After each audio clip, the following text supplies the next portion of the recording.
அனைவருக்கும் வணக்கம். இது உங்கள் APJ Abdul Kalam police academy Perambalur. நம்ம இந்த வீடியோவில் ஒரு முக்கியமான அப்டேட் பற்றி பார்க்க போகிறோம். என்ன அப்படின்னா, இது இன்றைய தினத்தந்தி நியூஸ் பேப்பருக்கான செய்தித்தாள். ஸோ இந்த செய்தித்தாளில் என்ன சொல்லியிருக்காங்க அப்படின்னா, தமிழக காவல்துறைக்கு 500 சப் இன்ஸ்பெக்டர்கள் 3200 போலீஸார் விரைவில் தேர்வு. ஸோ இதை சொன்னது யார் அப்படின்னா, டிஜிபி சைலேந்தர் பாபு சார் இந்த நியூஸை சொல்லியிருக்காரு. ஸோ நிறைய மாணவர்கள் வர இருக்க 2023 பிசி எக்ஸாமினேஷனுக்காக நிறைய பேர் ப்ரிப்பேர் பண்ணிகிட்ருக்கீங்க. ஸோ அவங்களாம் நிறைய நண்பர்கள் மெசேஜ் பண்ணி கால் பண்ணி நிறைய பேர் கேட்டுட்ருக்கீங்க. 3200 வேக்கண்ட் மட்டும்தான் நெக்ஸ்ட் ரெக்ரூட்மெண்ட் போட போகிறாங்களா அப்படின்ட்டு கேட்டுட்ருக்கீங்க. ஸோ 3200 வேக்கண்ட் இந்த வேக்கண்ட் எதற்கான வேக்கண்ட் அப்படின்னா, போன வருஷம் 2022 ஆண்டிற்கான 2ஆம் நிலை காவலர் தேர்வு. இப்போ அதுக்கான ஓவரால் ரிசல்ட் கூடிய சீக்கிரம் மார்ச் 10 உங்களுக்கு ரிசல்ட் போட போகிறாங்க அந்த ரெக்ரூட்மெண்ட்டுக்கு.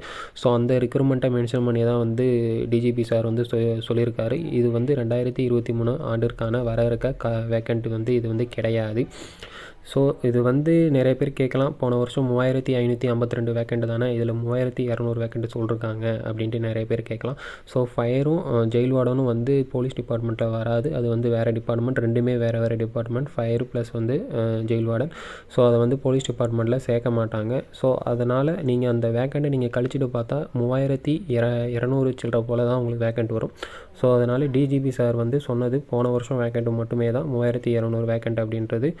ஸோ ஒரு சின்ன எக்ஸாம்பிள் நான் சொல்லிடுறேன். இதில் கடந்த ஆண்டு 10,000 போலீஸார் புதிதாக தேர்வு செய்யப்பட்டனர் அப்படின்ட்டுருக்கு. இந்த கடந்த ஆண்டுனா இது எதை மென்ஷன் பண்ணியிருக்கு அப்படின்னா, 2020 மென்ஷன் பண்ணி சொல்லியிருக்காரு. ஸோ அந்த 2020 எவ்வளோ வேக்கண்ட் எடுத்தாங்க அப்படின்ட்டு உங்கள் எல்லாத்துக்குமே தெரியும். கிட்டத்தட்ட 12,000க்கு அரௌண்ட் வேக்கண்ட் எடுத்தாங்க. கரெக்டாக அக்யூரேட்டாக சொல்லணும் அப்படின்னா 11,800 சம்திங் வேக்கண்ட் ஃபில் பண்ணாங்க.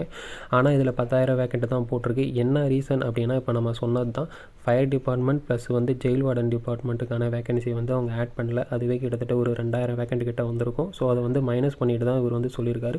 ஸோ அதனால தான் இந்த 3200 வேக்கண்ட் போன வருஷத்துக்கான ப்ராசஸ் வேக்கண்ட் தான். இது அடுத்த வர இருக்க அப்கமிங் வேக்கண்ட்டு கிடையாது. ஸோ உங்களுக்கான அஃபிஷியல் வேக்கண்ட் இந்த மாதம் எண்டு இல்லாட்டி நெக்ஸ்ட் மாதம் ஸ்டார்டிங்கில் உங்களுக்கு காவலர் மானிய கோரிக்கையில் பட்ஜெட்டில் உங்களுக்கு தமிழக முதல்வர் மு.க. ஸ்டாலின் அவர்களால் வெளியிடப்படும். ஸோ அதனால் அது வரையும் வெயிட் பண்ணுங்கள். மேக்ஸிமம் நம்ம பிசி நோட்டிஃபிகேஷன் ஜூன் இல்லாட்டி ஜூலையில் எக்ஸ்பெக்ட் பண்ணலாம். அதே மாதிரி எவ்வளோ வேக்கன்சி எக்ஸ்பெக்ட் பண்ணலாம் அப்படின்னா, 6000 அரௌண்ட் இல்லாட்டி 6000 ப்ளஸ் நம்ம கண்டிப்பாக மினிமம் எக்ஸ்பெக்ட் பண்ணலாம். ஸோ அதனால் 3200 வேக்கண்ட் 2022 வேக்கண்ட் தான். இது 2023 ஆண்டிற்கான வேக்கண்ட் கிடையாது. ஸோ அதனால் படிக்கக்கூடிய மாணவர்கள் தொடர்ச்சியாக படிச்சுட்டே இருங்க, மனம் தளராமல்.